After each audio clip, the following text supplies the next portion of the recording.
Meanwhile, there need to be some changes in what I call the elephant in the room.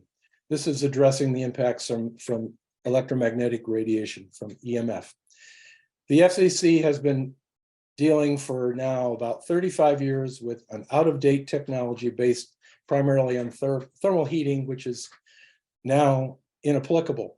1985, they created their original guidelines based on thermal heating. They did some revisions in 1996, but they are still not, haven't been changed. The problem now is extremely low levels of radiation. Like I mentioned in that Litovich study, 1/10,000th the radiation level coming from a cell phone is causing genetic variation, in this case, deaths in chicken embryos, and certainly in other organisms, probably affecting all wildlife.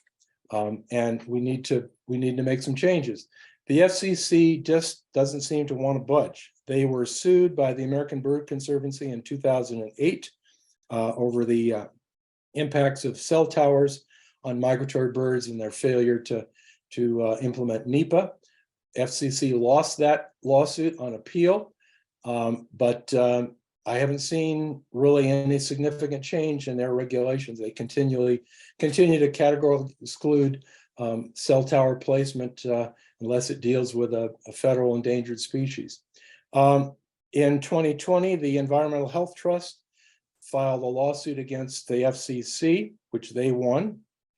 The FCC had failed to basically notify the public about how it developed its RF standards, and they've failed to respond to the issues of environmental harm, everything from mutations, DNA breaks, reproductive failures, cancers, and so on.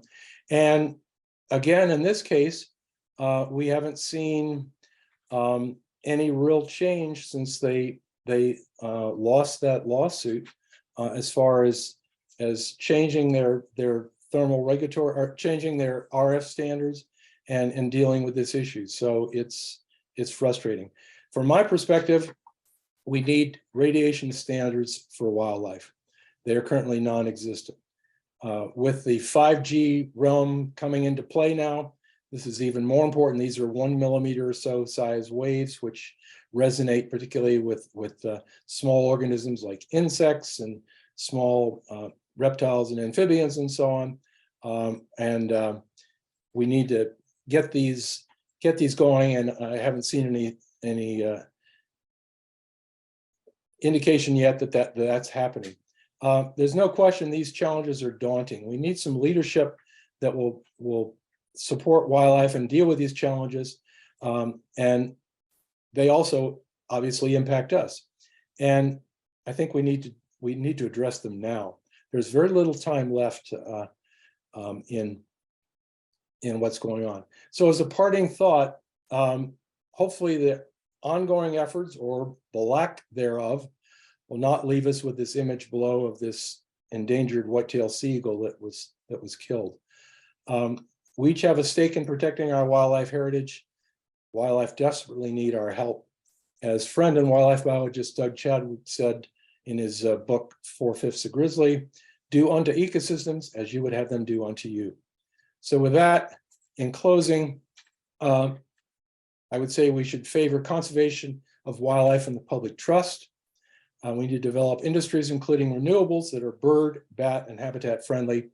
And we need to use informed decision based on adequate environmental assessment and sound science.